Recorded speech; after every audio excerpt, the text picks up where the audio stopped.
नमस्ते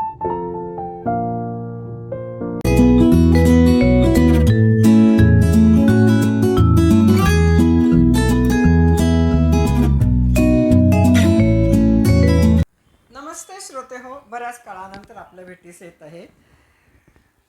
महाभारतातील काही दुर्लक्षित स्त्रीमने यातील एक स्त्रीपात्र हिडिंबा. महाभारत या खंडकाव्यातील हे एक दुर्लक्षित स्त्रीपात्र आहे. दानवांचा राजा हिडिंब याची ही सख्खी बहीण. हिडिंबा व हिडिंब हे दोघं काम्यक वनाचे रहिवासी होते. दोघंही नरभक्षक होते. खांडव वनातील लाक्षागृहातून पांडवांची सुटका झाल्यानंतर तिची पांडवकुमार भीमाशी भेट झाली असे मानले जाते. हिडिंब व हिडिंबा दोघंही मानवहत्या करून भोजन ग्रहण करत असत. दोघांनाही मायावी विद्या येत असत. ते अदृश्य होत होते, आकार बदलत होते किंवा परिस्थितीनुसार वातावरण बदलत होते, रूप बदलत होते. अनेक मायावी कला त्यांना येत होत्या. हिडिंबा या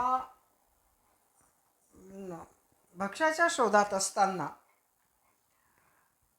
तिला पांडवकुमार भीम अचानक नजरेस आला आणि त्याच्यावर मोहित झाली.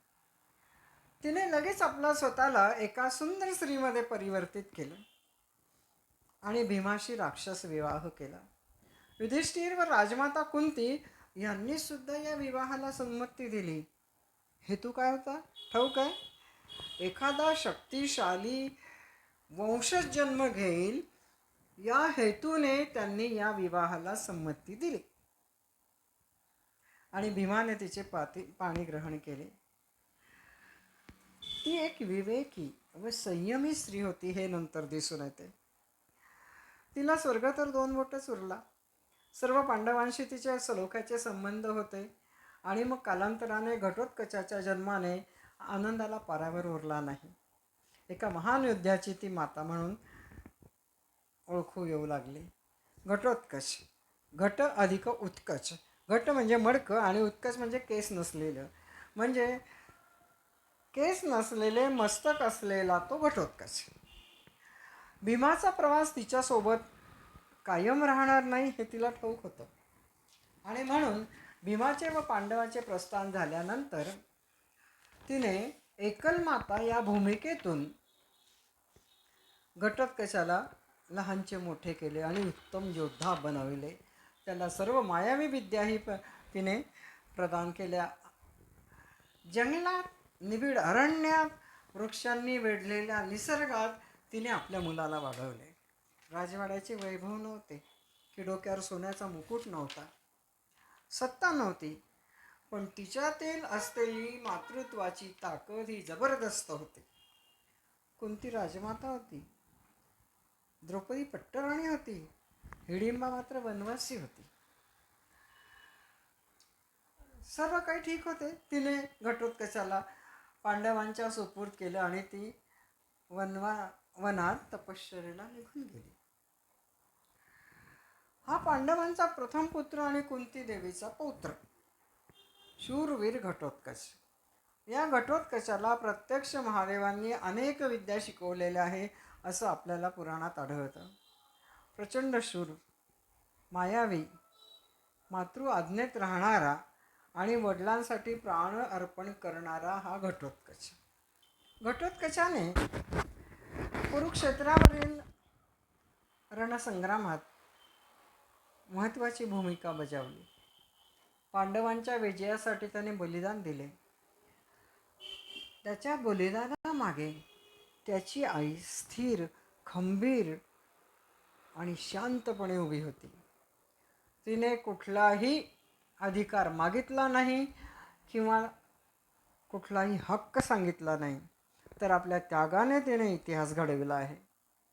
या घटोत्कचाचा नागकन्या मोरवीशी विवाह झाल्यानंतर बार्बारिक नावाच्या मुलाचा जन्म झाला. त्याच्याकडे 3 प्रचंड शक्तिशाली बाण होते.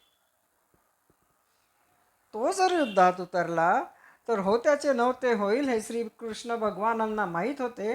म्हणून त्यांनी त्याच्याकडे एक विचित्र मागणी केली, त्याचे मस्तक अर्पण करण्याची.